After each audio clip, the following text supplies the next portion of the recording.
ദൈവത്തിൻ്റെ പരിശുദ്ധമായ നാമം വാഴ്ത്തപ്പെടുമാറാകട്ടെ. കർത്താവിൽ വളരെ ആദരിക്കുന്ന ബഹുമാനിക്കുന്ന പാസ്റ്റേഴ്സ്, ഈ സഭയിലെ മാതാപിതാക്കൾ, സഹോദരി സഹോദരന്മാർ, കുഞ്ഞുങ്ങൾ എല്ലാവർക്കും യേശു ക്രിസ്തുവിൻ്റെ നിസ്തുല നാമത്തിൽ എൻ്റെ വന്ദനം. വളരെ നാളുകൾക്ക് ശേഷമാണ് സൺഡേയിൽ ഇവിടെയുള്ള വിശുദ്ധന്മാരോടൊത്ത് കർത്താവിനെ മഹത്വപ്പെടുത്തുവാനൊരു അവസരം ലഭിച്ചത്. ഈ നല്ല സമയത്തിനായിട്ട് ഞാൻ ദൈവത്തിന് സ്തോത്രം ചെയ്യുന്നു. നമ്മുടെ ബഹുമാനപ്പെട്ട രാജു പാസ്റ്ററേയും കുടുംബത്തെ ഞാൻ ഓർക്കുന്നു. കൂടാതെ കർത്താവിൽ വളരെ ബഹുമാനിക്കുന്ന ആദരിക്കുന്ന കെ ചെറിയാൻ പാസ്റ്ററോടൊത്ത് ഈ വേദി പങ്കിടുവാൻ ലഭിച്ച നല്ല അവസരത്തിനായിട്ട് ദൈവത്തിന് സ്തോത്രം. ഇന്ന് പകലിൽ ദൈവം നമ്മെല്ലാവരെയും ധാരാളമായിട്ട് അനുഗ്രഹിച്ചുകൊണ്ടിരിക്കുന്ന നിമിഷങ്ങളായിട്ട് ഞാൻ കർത്താവിൽ മനസ്സിലാക്കുന്നു, അനുഭവിക്കുന്നു. ആദ്യമായി വളരെ ശക്തമായ നമ്മുടെ ഹൃദയങ്ങളോട് ദൈവം സംസാരിച്ചൊരു ദൈവിക സന്ദേശം സങ്കീർത്തന ഭാഗത്തുകൂടെ കർത്താവ് നമുക്ക് നൽകിക്കഴിഞ്ഞു.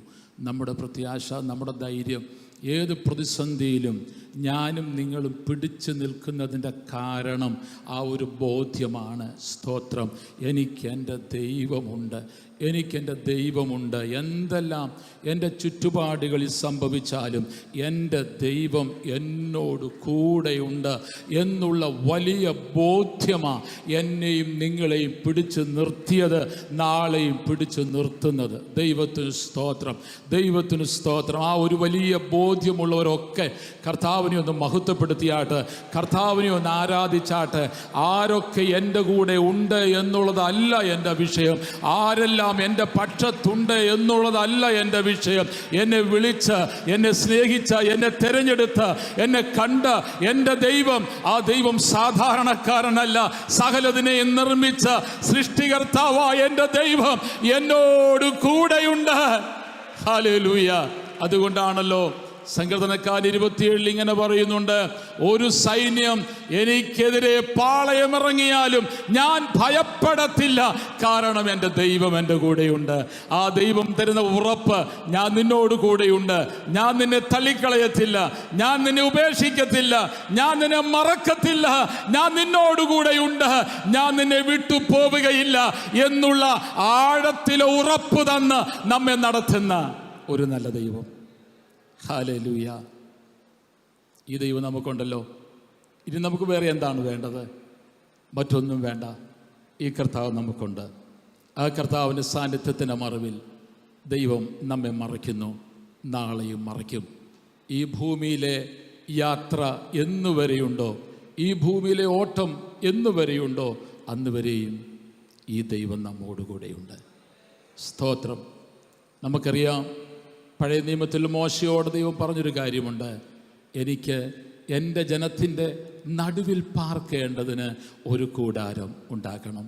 ദൈവം തൻ്റെ ജനത്തോട് കൂടെ പാർക്കുവാൻ ആഗ്രഹിക്കുന്ന ദൈവം. പുതിയ നിയമത്തിലേക്ക് വരുമ്പോൾ കർത്താവ് പറഞ്ഞു, ഞാൻ നിങ്ങളോട് കൂടെയിരിക്കും, ഞാൻ നിങ്ങളെ ഒരിക്കലും വിട്ടുമാറത്തില്ല. ഇത്ര നല്ല ദൈവത്തെ കണ്ടുമുട്ടുവാനുള്ള വലിയ ഭാഗ്യം ലഭിച്ചതോർത്ത് ഞാൻ ദൈവത്തിന് സ്തോത്രം ചെയ്യുന്നു. ഞാൻ വളരെ പെട്ടെന്ന് ഇപ്പോൾ വരുവാൻ കാരണം, എൻ്റെ പ്രിയ അമ്മച്ചി പെട്ടെന്ന് ഒരു സ്ട്രോക്ക് ഉണ്ടായി, വളരെ ക്രിട്ടിക്കൽ സ്റ്റേജിലായിരുന്നു. നിങ്ങൾ സഭയായി പ്രാർത്ഥിച്ചുകൊണ്ടിരിക്കുന്നു. നിങ്ങളുടെ എല്ലാവരുടെയും പ്രാർത്ഥനയ്ക്ക്, നിങ്ങളുടെ സഹകരണത്തിനൊക്കെ ഒത്തിരി നന്ദി. തുടർന്നും പ്രാർത്ഥിക്കണം. 94 വയസ്സുണ്ട്.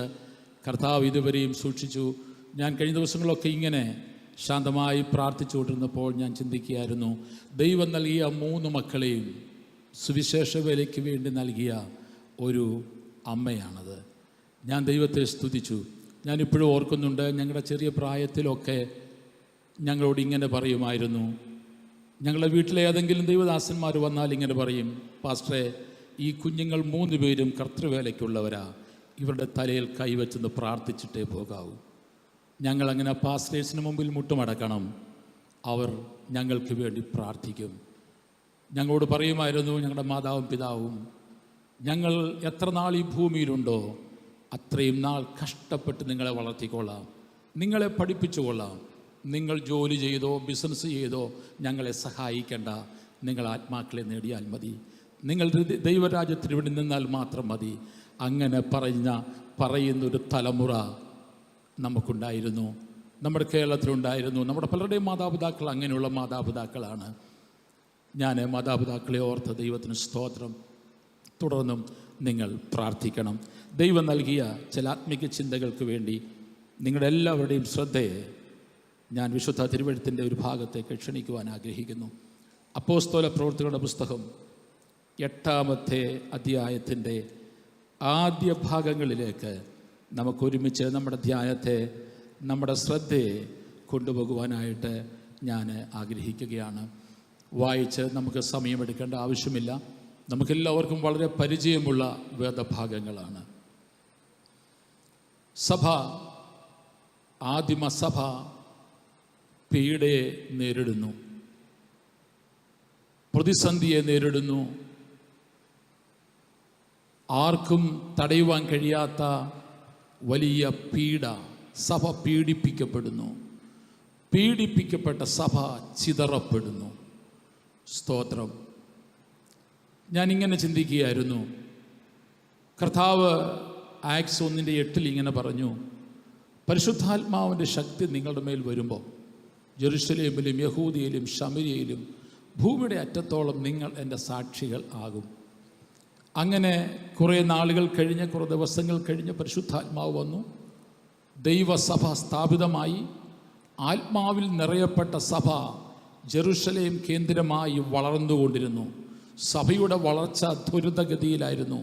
120, 3000, 5000 അങ്ങനെ വളർന്ന് സഭയുടെ വളർച്ചയെ ആർക്കും തടയുവാൻ കഴിയാത്ത ഒരു നിലയിലേക്ക് വന്നു, ഒരവസ്ഥയിലേക്ക് വന്നു. ജനങ്ങൾ അവർക്കുള്ള മുതൽ മുഴുവൻ വിറ്റ് അപ്പോസ്തോലന്മാരുടെ കാൽക്കൽ കൊണ്ടുവച്ചു. അവരവരുടെ ആവശ്യത്തിനനുസരിച്ച് വീതം വെച്ചു കൊണ്ടുപോയി. എല്ലാവർക്കും സമത്വം, എല്ലാവർക്കും സന്തോഷം, എല്ലാവർക്കും തൃപ്തി. അങ്ങനെ മുന്നോട്ട് പോകുമ്പോൾ പ്രതീക്ഷിക്കാത്ത സമയത്ത്, നനയ്ക്കാത്ത സമയത്ത് ദൈവത്തിൻ്റെ സഭ വലിയ പീഡയെ നേരിടുവാൻ തുടങ്ങി. ആ പീഡയുടെ മുമ്പിൽ പിടിച്ചു നിൽക്കുവാൻ കഴിയാതെ സഭ ചിതറപ്പെട്ടു. സഭ ചിതറപ്പെട്ട ആ സഭയെ നമ്മൾ ശാന്തമായി പഠിക്കുമ്പോൾ കാണുവാൻ കഴിയുന്നത്, അവിടവിടങ്ങളിൽ ചിതറിപ്പോയവർ സുവിശേഷം പ്രസംഗിക്കുവാൻ തുടങ്ങി. സാധാരണ നിലയിൽ പീഡിപ്പിക്കപ്പെട്ട് ചിതറപ്പെടുന്ന ജനം, അവരേത് പ്രവൃത്തി നിമിത്തം പീഡിപ്പിക്കപ്പെട്ടുവോ ആ പ്രവൃത്തിയിൽ നിന്നും ഉൾവലിഞ്ഞ് എവിടെയെങ്കിലും അഭയം പ്രാപിച്ച് ശാന്തരായി കഴിയുക എന്നുള്ളതാണ് പതിവ്. പക്ഷെ ഇവിടെ സഭയെ കാണുന്നത്, ചിതറിപ്പോയവർ അവിടവിടങ്ങളിൽ സുവിശേഷം പ്രസംഗിച്ചു. അതുതന്നെയാണ് ദൈവത്തിൻ്റെ സഭ. ദൈവസഭയെ പീഡിപ്പിച്ചാൽ സഭ ചിതറിപ്പോയേക്കാം, പല സ്ഥലങ്ങളിലേക്ക് ചിതറി സ്കാറ്ററായി പോയേക്കാം. പക്ഷേ അവർ പേടിച്ച് ഗുഹയ്ക്കുള്ളിൽ ഒളിക്കുന്നവരല്ല. ദൈവസഭ എവിടെ പോകുന്നോ അവിടെ സഭകൾ സ്ഥാപിക്കുന്നവരാണ് ദൈവസഭയുടെ ഭാഗങ്ങൾ. ഇന്ന് നമ്മുടെ സമൂഹത്തിൽ ഏറ്റവും കൂടുതൽ ചർച്ച ചെയ്യപ്പെടുന്ന വിഷയം പെർസിക്യൂഷൻ, പീഡ, പ്രതിസന്ധി എന്നൊക്കെയുള്ളതാണ്. നമ്മൾ ഏത് മാധ്യമങ്ങളെടുത്താലും, നമ്മളെവിടെ പോയാലും സഭ നേരിടുന്ന ബുദ്ധിമുട്ടുകളെക്കുറിച്ചാണ് ചർച്ചകൾ ചെയ്യപ്പെടാറുള്ളത്. ഒരു നോർത്ത് ഇന്ത്യൻ സുവിശേഷകനായ ഞാൻ പോകുന്നിടത്തൊക്കെ പറയാറുള്ളൊരു കാര്യം, പീഡയെക്കുറിച്ചുള്ള ചർച്ചകൾ അവസാനിപ്പിച്ചിട്ട് ഏതു പീഡകളുടെയും നടുവിലുള്ള സാധ്യതകളെ പറ്റി ചർച്ച ചെയ്യുവാൻ ദൈവസഭകൾ തീരുമാനിച്ചാൽ നമ്മുടെ ജനം, നമ്മുടെ പിള്ളേർ, നമ്മുടെ തലമുറ ധൈര്യത്തോടെ ഈ സഭയുടെ ആമേൻ വക്താക്കളായി മാറി ദേശത്തെല്ലായിടവും സഞ്ചരിച്ച് മറ്റൊരുത്തനിലും രക്ഷയില്ല, നാം രക്ഷിക്കപ്പെടുവാൻ ആകാശത്തിന്റെ കീഴെ മനുഷ്യരുടെ ഇടയിൽ യേശുവിന്റെ നാമമല്ലാതെ മറ്റൊരു നാമമില്ല എന്നുള്ള സന്ദേശം പ്രചരിപ്പിച്ച് സഭകൾ സ്ഥാപിക്കുവാനിടയാകും. പക്ഷെ ഇന്ന് സംഭവിക്കുന്നത് പേടിപ്പിക്കുന്ന ചർച്ചകളാണ് എല്ലായിടത്തും. എന്തെങ്കിലുമൊക്കെ ചെയ്യണമെന്ന് ആഗ്രഹിക്കുന്നവരെ ഭയപ്പെടുത്തുന്ന കാര്യങ്ങളെപ്പറ്റിയുള്ള ചർച്ചകൾ നടക്കുകയാണ്. തിരുവല്ലയിലുള്ള ദൈവത്തിൻ്റെ സഭയോട് ഞാൻ പറയട്ടെ, ദൈവസഭയുടെ ആദ്യ ദിനം മുതൽ പീഡ എന്നൊക്കെ പറയുന്നത് സഭയുടെ ഒരു കൂടപ്പറമ്പാണ്. സഭ എവിടെയുണ്ടോ അവിടെ സഭകളെല്ലാം പീഡിപ്പിക്കപ്പെട്ടിട്ടുണ്ട്. പക്ഷെ പീഡയുടെ മുമ്പിൽ തളർന്നു പോയിട്ടില്ല സഭ. അതാണ് സഭാ ചരിത്രം നമ്മളെ പഠിപ്പിക്കുന്നത്. ഏത് പീഡയും അതിജീവിച്ച് സഭ വളർന്നുകൊണ്ടിരിക്കുന്നു. ദൈവത്തിന് സ്തോത്രം. ഈ ദിവസങ്ങളിലൊക്കെ എൻ്റെ ഒരു നിരീക്ഷണം, കേരളത്തിലെ സഭ വളരുന്നില്ല. അതിൻ്റെ കാരണം കേരളത്തിൽ പീഡയില്ല. അതാണ് എൻ്റെ ഒരു കൺക്ലൂഷൻ. പീഡയില്ലാത്തത് കൊണ്ട് കേരളത്തിലെ സഭ വളരുന്നില്ല. കേരളത്തിൻ്റെ പുറത്തേക്ക് നിങ്ങൾ പോയാൽ ശക്തിയോടെ വളരുന്ന സഭകൾ, സ്തോത്രം, ശക്തിയോടെ വളരുന്ന സഭകൾ നമുക്ക് ഗ്രാമങ്ങളിൽ, പട്ടണങ്ങളിൽ കാണുവാൻ കഴിയും. ഈ കഴിഞ്ഞ ദിവസങ്ങൾ ഞാൻ ആന്ധ്രയിൽ ചില സ്ഥലങ്ങളിൽ ഞങ്ങളുടെ ചില കോൺഫറൻസുകളിലായിരുന്നു. ആന്ധ്ര, തെലുങ്കാന 2 സ്റ്റേറ്റുകളിൽ ഏറെക്കുറെ ഗ്രാമങ്ങളും പട്ടണങ്ങളും ദൈവസഭ പിടിച്ചെടുത്ത് കഴിഞ്ഞു. നിങ്ങൾക്ക് എത്ര പേർക്ക് അത് അറിയാമെന്ന് എനിക്കറിയത്തില്ല. ഞാനൊരു സ്ഥലത്ത് ചെന്നപ്പോൾ 2 പാസ്റ്റേഴ്സിനെ കണ്ടു. 2 സഹോദരന്മാർ, ജ്യേഷ്ഠനും അനിയനും, പാസ്റ്റർ ചാൾസും ഡോക്ടർ ഫിലിപ്പും. അവരെ പറ്റി ചോദിച്ചറിഞ്ഞപ്പോൾ അവരുടെ ഡാഡി നമ്മുടെ തൊട്ടടുത്ത വളഞ്ഞവട്ടത്ത് നിന്ന് ആന്ധ്രയിലേക്ക് ഇന്നേക്ക് 50 വർഷങ്ങൾക്ക് മുമ്പ് പോയൊരു ദൈവഭക്തനായിരുന്നു.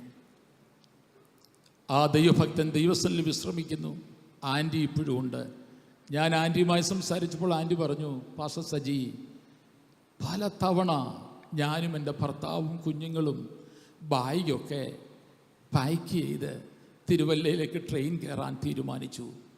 പല തവണ KK എക്സ്പ്രസ് ഡൽഹിയിൽ നിന്നും വരുമ്പോൾ ഞങ്ങൾ വിജയവാഡയിൽ നിന്നും ടിക്കറ്റ് എടുത്ത് തിരുവല്ലയ്ക്ക് പോകുവാൻ തീരുമാനിച്ചു.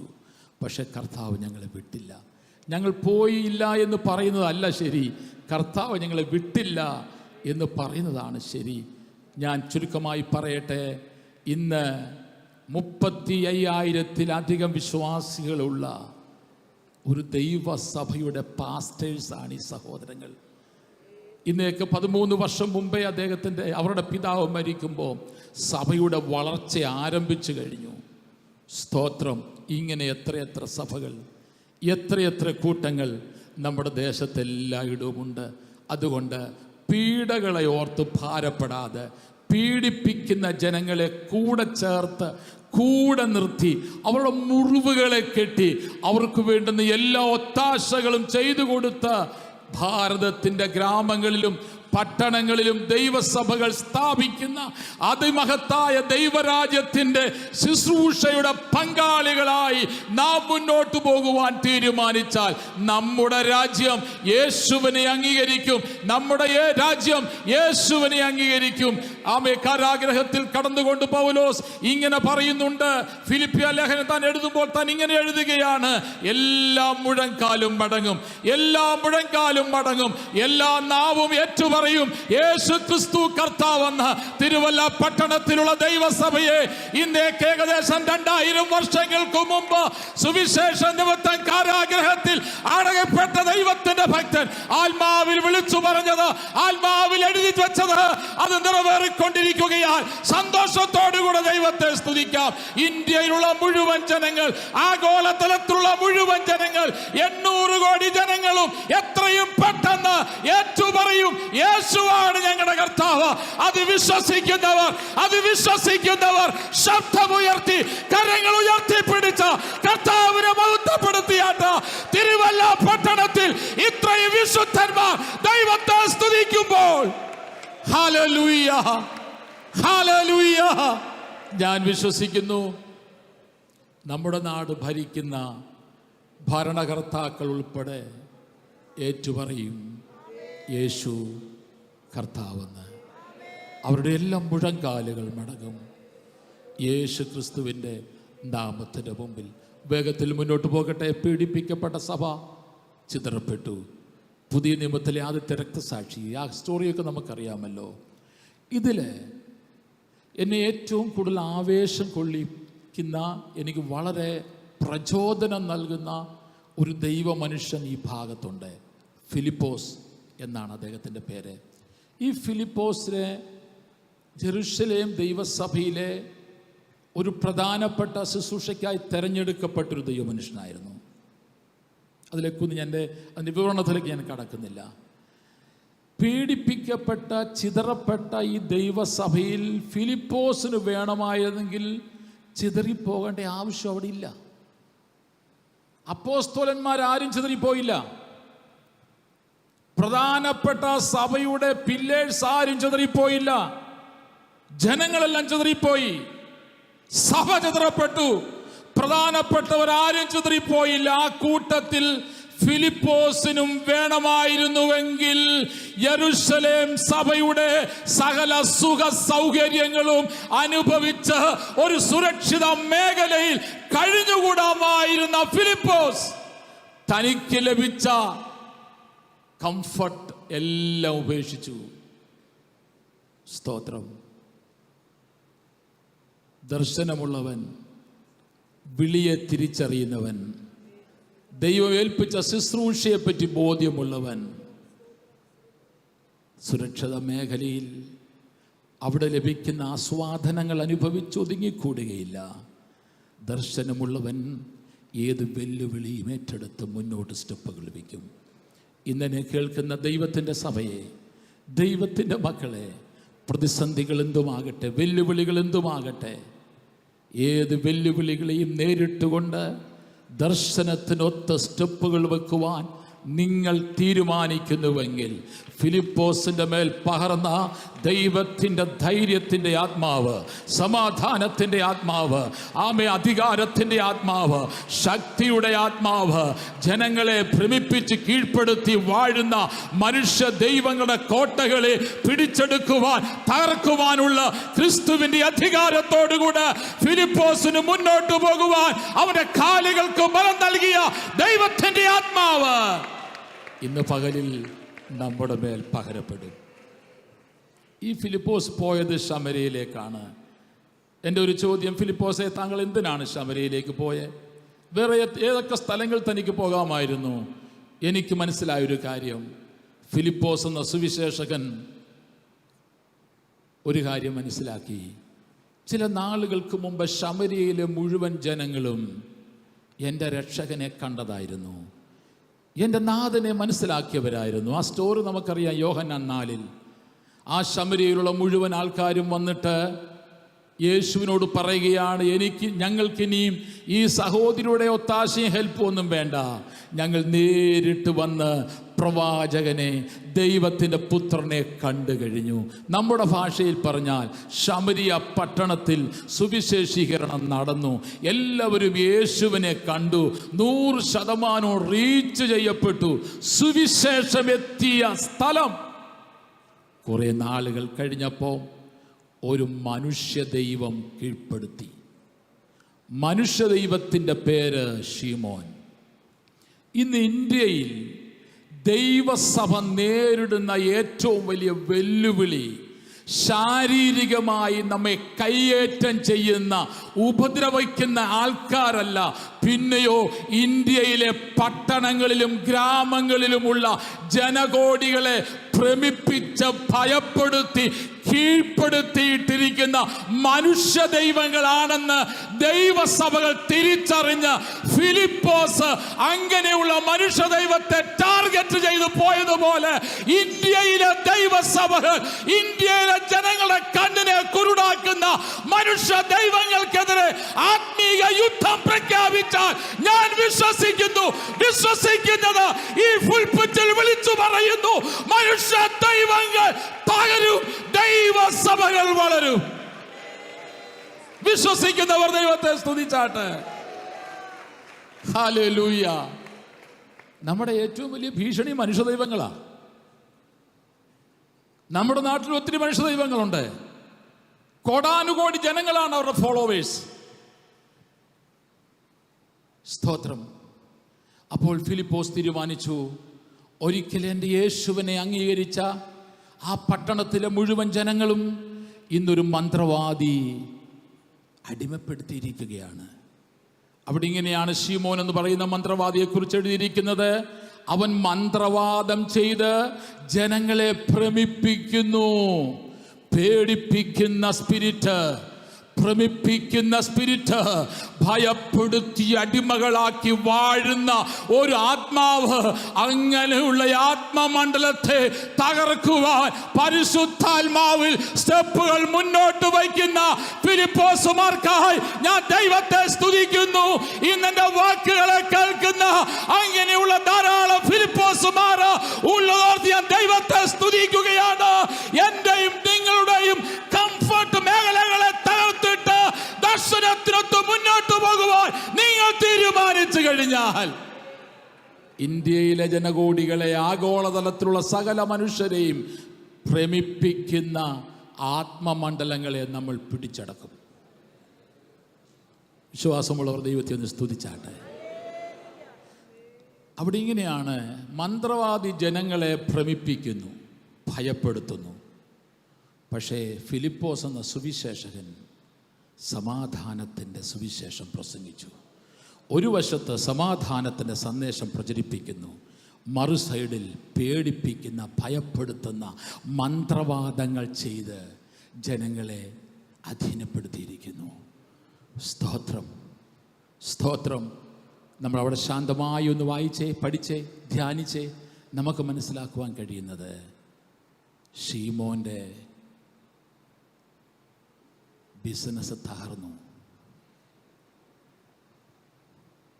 സ്തോത്രം. തിരുവല്ലയിലുള്ള ദൈവസഭയുടെ ഫുൾപിറ്റ് ഞാൻ ഒരു കാര്യം വിളിച്ചു പറയട്ടെ. ഇന്ത്യയിലെ മീഡിയാസ് അടുത്ത ദിനങ്ങളിൽ റിപ്പോർട്ട് ചെയ്യും, ഇങ്ങനെയുള്ള മനുഷ്യ ദൈവങ്ങളുടെ സാമ്രാജ്യങ്ങൾ തകർന്നെന്ന്. വിശ്വാസമുള്ളവർ ദൈവത്തെ സ്തുതിക്കണം. അതിനോട് എഗ്രി ചെയ്യുന്നവർ ശാന്തമായിരിക്കരുത്. അതിന് നിങ്ങൾ എഗ്രി ചെയ്യുന്നെങ്കിൽ ശാന്തമായിരിക്കരുത്.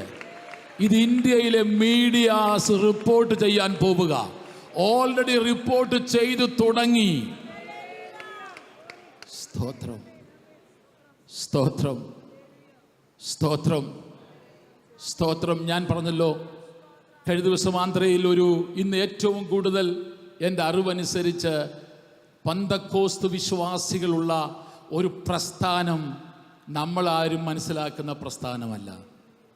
ആന്ധ്രയിൽ ബേസ് ചെയ്യുന്ന ഹോസന്ന മിനിസ്ട്രീസിനാണ് എൻ്റെ അറിവ് ശരിയെങ്കിൽ ഏറ്റവും കൂടുതൽ ജനങ്ങൾ. സന്തോഷമില്ലേ? നമ്മളൊക്കെ വിചാരിക്കുന്നത് നമ്മുടെ IPCക്കാണ്, നമ്മുടെ ഏജിക്കാണ്, നമ്മുടെ ചർച്ച് ഓഫ് ഗോഡിനാണെന്നൊക്കെയാണ്. സ്തോത്രം. പ്രിയ ജോസാൻ ഇവിടെ ഇരിപ്പുണ്ട്. അദ്ദേഹം നിരന്തരം അവിടെ പോയി കാണുന്ന ഒരാളാണ്. അവർ ഈ അടുത്ത സമയത്ത് വാങ്ങിച്ചത് 150ഓളം ഏക്കർ സ്ഥലമാണ്, കൺവെൻഷൻ ഫീൽഡ്. ഞാൻ കേട്ടത് അതിപ്പം തികയുന്നില്ല. തൊട്ടടുത്ത സ്ഥലങ്ങൾ അവർ വാങ്ങാനായിട്ട് ശ്രമിച്ചുകൊണ്ടിരിക്കുക. സന്തോഷമില്ലേ? നിങ്ങൾക്ക് സന്തോഷമൊന്നുമില്ല, ഇത്ര സന്തോഷമുള്ളോ? സ്തോത്രം. ഞാൻ പേരെടുത്ത് പറയുവാൻ ആഗ്രഹിക്കുന്നില്ല. ആ പ്രദേശങ്ങളിലുള്ള പല മനുഷ്യ ദൈവങ്ങളുടെയും സാമ്രാജ്യം ഏകദേശമൊക്കെ തീരാറായി. സ്തോത്രം, സ്തോത്രം. ദൈവസഭ ആക്റ്റീവായാൽ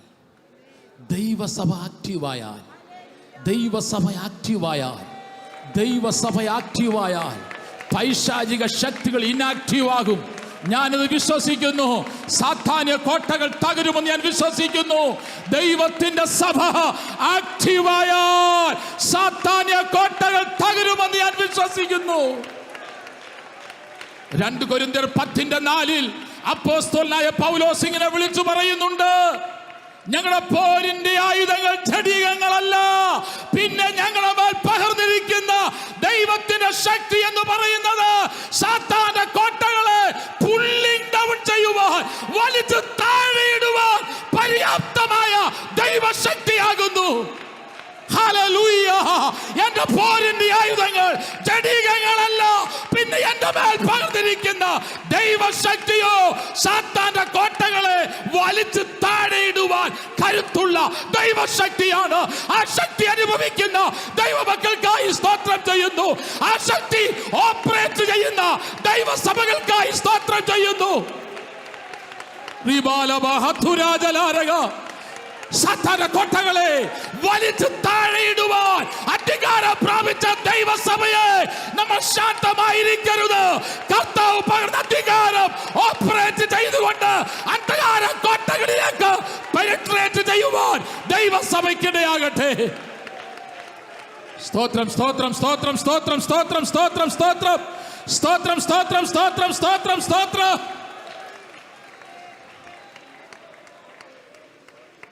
ഞങ്ങളുടെ പ്രവർത്തന മേഖലകളിൽ എല്ലാ ദിവസങ്ങളിലെയും വാർത്തകൾ ഇതൊക്കെ തന്നെയാണ്.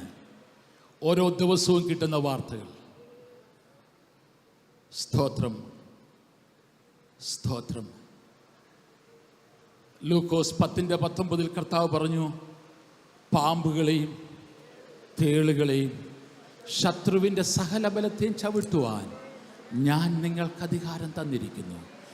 ഏത് അധികാരത്തോടുകൂടെ ക്രൂശിൽ യേശു ക്രിസ്തു സാത്താന്റെ ആയുധം വർഗം വെപ്പിച്ചുവോ, അതേ അധികാരം തൻ്റെ ശരീരമാണ് സഭയ്ക്ക് കൈമാറിയെന്ന്, അതേ അധികാരം, ആ സെയിം പവർ, ആ സെയിം അതോറിറ്റി തൻ്റെ ശിഷ്യന്മാർക്ക് കൈമാറിയെന്ന് ഈ ഒരു ഗുരുവല്ല നല്ല ഗുരു, ഈ ഗുരുവിനൊപ്പം പറയുവാൻ മറ്റൊരു ഗുരുവുണ്ടോ? ആ ഗുരുവിന്റെ അധികാരം നമുക്ക് കൈമാറിയിരിക്കുമ്പോൾ അധികാരം നമുക്ക് ഓപ്പറേറ്റ് ചെയ്യാം. ആ അധികാരം നമുക്ക് ഓപ്പറേറ്റ് ചെയ്യാം. ആ അധികാരം നമുക്ക് ഓപ്പറേറ്റ് ചെയ്യാം. സമാധാനത്തിൻ്റെ സന്ദേശം പ്രചരിപ്പിച്ച് ശമര്യയിലുള്ള മുഴുവൻ ജനങ്ങളും ഫിലിപ്പോസിനോട് ചേർന്നു. ഒടുവിൽ ശീമോന് മനസ്സിലായി തനിക്ക് ഒറ്റയ്ക്ക് നിൽക്കാൻ പറ്റത്തില്ലെന്ന്. ശീമോൻ തൻ്റെ കട പൂട്ടി. ശീമോൻ തൻ്റെ കട പൂട്ടി. റിപ്പീറ്റ് ചെയ്യട്ടെ, മനുഷ്യ ദൈവങ്ങൾ അവിടെ കടകൾ പൂട്ടാൻ പോവുകയാണ്. കാരണം ദൈവസഭ ആക്റ്റീവായി കഴിഞ്ഞു. ദൈവത്തിൻ്റെ ശിഷ്യന്മാർ ആക്റ്റീവായി കഴിഞ്ഞു. പരിശുദ്ധാത്മ ശക്തിയിൽ ആയിരക്കണക്കിന്, പതിനായിരക്കണക്കിന്, ലക്ഷോപലക്ഷം സുവിശേഷകന്മാർ ഗ്രാമങ്ങളിൽ കൂടെ പട്ടണങ്ങളിൽ കൂടെ സഞ്ചരിച്ചു കൊണ്ടിരിക്കുകയാണ്. ദൈവസഭകൾ ഉണർത്തപ്പെട്ട് കഴിഞ്ഞു. സ്തോത്രം. ഒടുവിൽ സംഭവിച്ചത്, ശീമോനും സ്നാനപ്പെട്ടു. തൻ്റെ ആറ്റിറ്റ്യൂഡ് ശരിയായില്ല എന്ന് പിന്നീട് അറിയാം, അത് വേറെ വിഷയം. ശീമോനും സ്നാനപ്പെട്ടു. ശമരിയെ ഫിലിപ്പോസ് വീണ്ടെടുത്തു. എൻ്റെ വാക്കുകൾ നിർത്തുന്നതിന് മുമ്പേ ഒരു കാര്യം തിരുവല്ലയുള്ള ദൈവസഭയോട് പറയട്ടെ. ഇന്ത്യയുടെ ഗ്രാമങ്ങളിൽ കൂടെ പട്ടണങ്ങളിൽ കൂടെ നിങ്ങൾ സഞ്ചരിച്ചാൽ, ടൗൺ, സിറ്റീസ്, ഇതിൻ്റെയൊക്കെ ഹാർട്ടെന്ന് പറയുന്നത് മിഷൻ്റെ ആയിരുന്നു ഒരു കാലഘട്ടത്തിൽ. നിങ്ങൾ ഏത് വലിയ പട്ടണത്തിലും പോക്കോ, ഏത് ചെറിയ പട്ടണത്തിലും പോക്കോ, ഒരു കാലത്ത് ഈ പട്ടണങ്ങളുടെ എല്ലാം ഹൃദയഭാഗം മിഷൻ്റെ ആയിരുന്നെന്ന്. എന്നാൽ ഇന്നോ, സ്തോത്രം, ഒരിക്കൽ യേശുവിന് വേണ്ടി വേർതിരിക്കപ്പെട്ട ശമരിയ അവിടെയുള്ള ജനങ്ങളെ പിശാച് കൊണ്ടുപോയി കഴിഞ്ഞപ്പോൾ അത് തിരിച്ചു പിടിക്കുന്ന ഉത്തരവാദിത്വം ഏറ്റെടുത്ത ഫിലിപ്പോസ്. ഇതല്ലേ ഖർവാപ്പസി എന്ന് പറയുന്നേ? സ്തോത്രം. ഞാൻ സാധാരണ പറയാറുണ്ട്, ഖർവാപ്പസി ചെയ്യുന്നവർ നമ്മളാണ്. പക്ഷെ വേറെ ആരൊക്കെയാണ് അതിന് അവകാശം ഏറ്റെടുക്കുന്നത്? സ്തോത്രം. ഖർവാപ്പസി, അപ്പൻ്റെ വീട്ടിലേക്ക് അപ്പൻ്റെ മക്കളെ തിരിച്ചു കൊണ്ടുവരുന്ന ശുശ്രൂഷ സഭയാ ചെയ്യുന്നത്. അപ്പോൾ ഖർവാപ്പസി അഭിമാനത്തോടെ ചെയ്യുന്നവരാണ് ഇന്ത്യയിലെ മിഷണറിമാർ, ഇന്ത്യയിലെ ദൈവസഭകൾ. ഫിലിപ്പോസിനോട് ചോദിച്ചാൽ ഫിലിപ്പോസ് സന്തോഷത്തോടെ പറയും, എൻ്റെ സഹോദരങ്ങളെ, ഞാൻ ശമരിയെ തിരിച്ചു പിടിച്ചു. തിരുവല്ല ദൈവസഭ നമുക്ക് നമ്മുടെ ദേശത്തെ തിരിച്ചു പിടിക്കാം. അതിനായൊരു സമർപ്പണമെടുത്താട്ടെ, അതിനായിട്ടൊരു തീരുമാനമെടുത്താട്ടെ. നിങ്ങളെക്കൊണ്ട് ചെയ്യുവാൻ പറ്റുന്നതും മുഴുവൻ ചെയ്യുവാൻ തീരുമാനിച്ചാട്ടെ. ഈ തിരുവല്ലയ്ക്കടുത്തുള്ള, തൊട്ടടുത്തുള്ള ഒരു കുടുംബം കഴിഞ്ഞ വർഷം ജൂലൈ മാസം എനിക്ക് ഫോൺ ചെയ്ത് പറഞ്ഞു, പാസ്റ്റർ സജി, താങ്കളുടെ നമ്പർ എനിക്ക് ലഭിച്ചു, അതിൻ്റെ സോഴ്സൊക്കെ പറഞ്ഞു. ഞങ്ങൾക്ക് 10 ഏക്കറിലധികം സ്ഥലം കർണാടകയിലെ ഉടുപ്പിയിലുണ്ട്. അത് റബ്ബർ പ്ലാന്റേഷനാണ്. 2013 1,27,00,000 രൂപയ്ക്ക് വാങ്ങി. അതിൻ്റെ അകത്ത് വേണ്ടുന്ന എല്ലാ സജ്ജീകരണങ്ങളും ഞങ്ങൾ ഡെവലപ്പ് ചെയ്തു. ഇപ്പോൾ ടാപ്പിങ്ങിൻ്റെ സമയമായി. കർത്താവ് പറഞ്ഞു, ഇന്ത്യയിലെ ഏതെങ്കിലും ജെന്യൂനായ ഒരു മിഷൻ ഏജൻസിക്ക് ഫ്രീ ആയിട്ട് കൊടുക്കണം. സന്തോഷമില്ലേ? ഞാൻ വിശ്വസിച്ചില്ല. അപ്പം ഞാൻ ചോദിച്ചു, അങ്കിളെ, പ്രസംഗം കേട്ടപ്പോഴോ സ്വപ്നം കണ്ടപ്പോഴോ പ്രവാചകൻ പറഞ്ഞപ്പോഴോ ആവേശം കൊണ്ടെടുത്ത തീരുമാനമാണോ ഇത്? ഉടനെ അദ്ദേഹം പറയാണ്, ആവേശം കൊണ്ട് തീരുമാനിക്കാൻ ഞാൻ പെന്തക്കോസ്തുകാരനല്ലല്ലോ.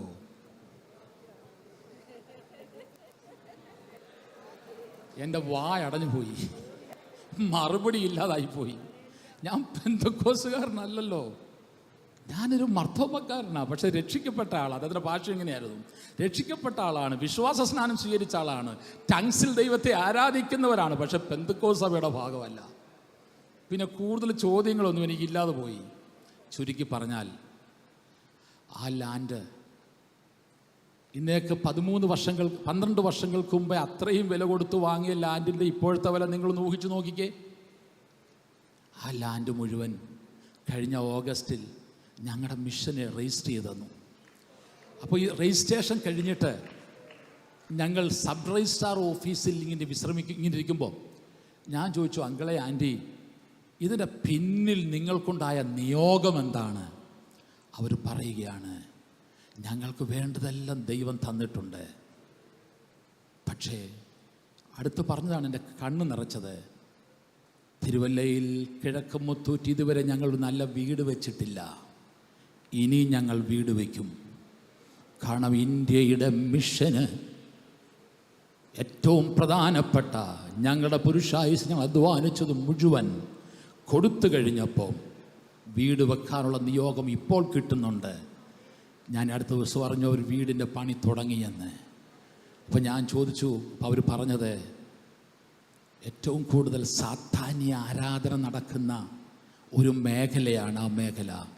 അവിടെ ദൈവം ഞങ്ങൾക്ക് തന്ന സ്ഥലം, praise the Lord, praise the Lord, ദൈവരാജ്യത്തിന് വേണ്ടി ഞങ്ങൾ സമർപ്പിച്ചു.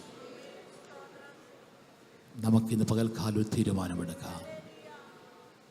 തിരിച്ചു പിടിക്കാം.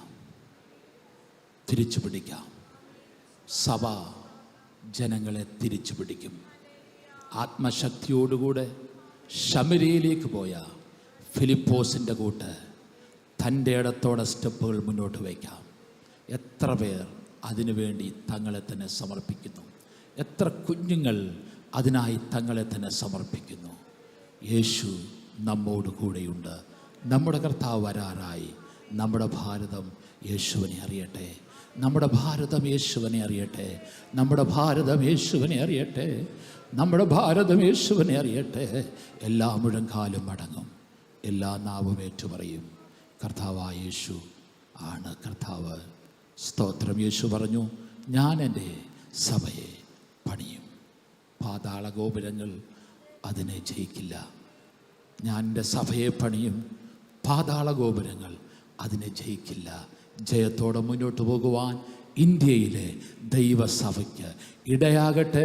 നമ്മുടെ നാഥൻ വരുന്നതിന് മുമ്പ് ഇന്ത്യയിലെ മുഴുവൻ ജനകോടികളെയും സുവിശേഷീകരിക്കുവാനുള്ള അതിമഹത്തായ ഭാഗ്യം നമുക്കേവർക്കും കർത്താവ് നൽകട്ടെ എന്നുള്ള പ്രാർത്ഥനയോടുകൂടെ എൻ്റെ വാക്കുകൾ ഞാൻ ചുരുക്കുന്നു. സമയം നൽകിയ കർത്താവിൻ്റെ അഭിഷക്തന്മാർക്ക് നന്ദി.